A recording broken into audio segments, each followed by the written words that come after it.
Hai guys, yuk kita ngobrol lagi. Jadi gini ya, teman-teman tahu nggak bahwasanya yang namanya penjahat itu jarang banget yang mereka bekerja sendirian. Namanya penjahat itu pasti ada teman-temannya, satu komplotan, biar mereka lebih aman dalam menjalankan kejahatannya.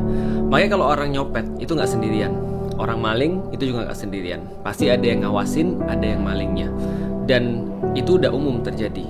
Dan ini pun terjadi sama seperti apa yang kita lihat di Palestina. Itu kejahatan, yang kejahatannya itu nggak cuma satu kelompok.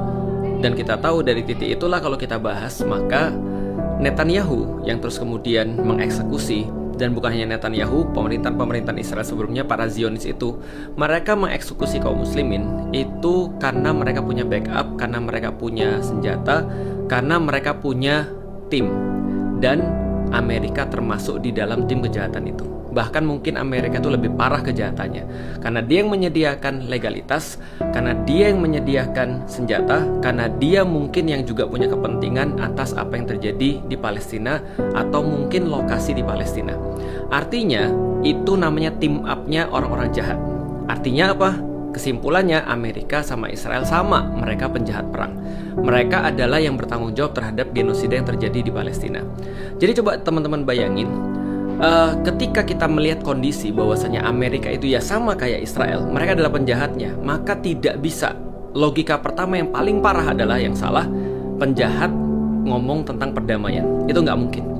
Jadi penjahat-penjahatnya, mereka satu ya, ingat ya, satu tim ya, Amerika dan Israel. Dan kurang apa lagi Amerika, Trump ngomong bahwasanya dia adalah teman baiknya Israel. Dan kurang apa Israel lewat Netanyahu terus kemudian bilang bahwa Trump adalah supporter mereka yang paling luar biasa. Kurang apa? Itu dari mulut mereka sendiri.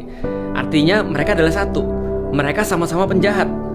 Dan penjahat-penjahat ini buat Dewan Perdamaian. Untuk apa? Membahas tentang Gaza. Yang gak dilibatkan adalah orang justru yang jadi korban. Jadi teman-teman bisa bayangin, tujuan daripada Israel adalah menguasai daerah Palestina untuk bentuk Greater Israel. Artinya tujuan mereka adalah untuk menguasai Gaza. Dan itu persis yang diinginkan di dalam Board of Peace, menguasai Gaza. Artinya cuma bedanya itu aja.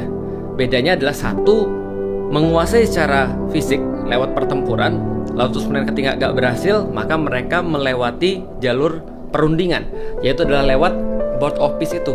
Tapi sama aja sebenarnya, nggak ada bedanya karena tujuan mereka tercapai. Apa tujuan mereka? Ngambil Gaza.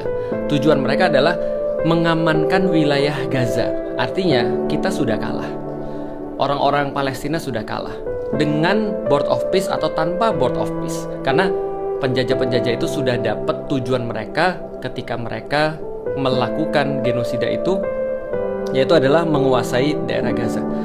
Nah, lalu sekarang kita balik kepada logikanya orang-orang yang mereka mau bergabung di dalam Board of Peace untuk membicarakan tanah yang milik orang-orang Palestina, yang di situ mereka terjajah tapi nggak melibatkan sama sekali orang Palestina. Bayangin seperti apa orang-orang atau negara-negara atau kepala negara, jelas bukan Indonesia, Indonesia semuanya nolak. Kepala negara yang memutuskan bahwasanya mereka bergabung dalam Board of Peace yang sudah kita tahu itu adalah bagian daripada penjajahan itu sendiri.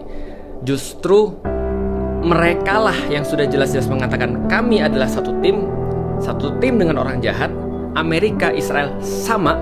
Lalu kemudian mereka pengen ngambil tanah dan kita jadi legitimatornya. Kita jadi orang yang cuma duduk di situ, datang, sepakat, dan Amerika bisa mengklaim, lihat nih, semua orang-orang Indonesia, Arab, Turki, semua sudah sepakat sama kita. Berarti ini adalah sesuatu yang terbaik. Dan bodohnya tahu apa? Board of Peace itu adalah organisasi preman. Siapa yang nentuin ketuanya? Trump sendiri. Siapa yang menentukan dia bakal sampai kapan jadi ketua? Trump juga. Siapa yang boleh berpendapat? Semua orang.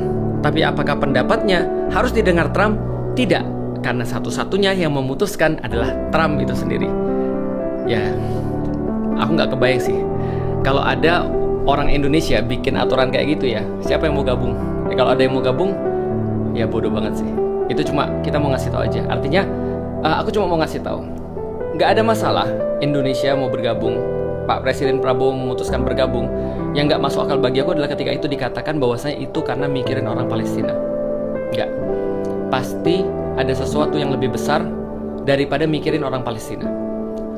Eropa, negara-negara Eropa kebanyakan itu nggak mikirin Palestina. Itu aja mereka juga nggak mau bergabung. Cuma alasan karena ini kesewenang-wenangannya luar biasa. Ini premanismenya luar biasa.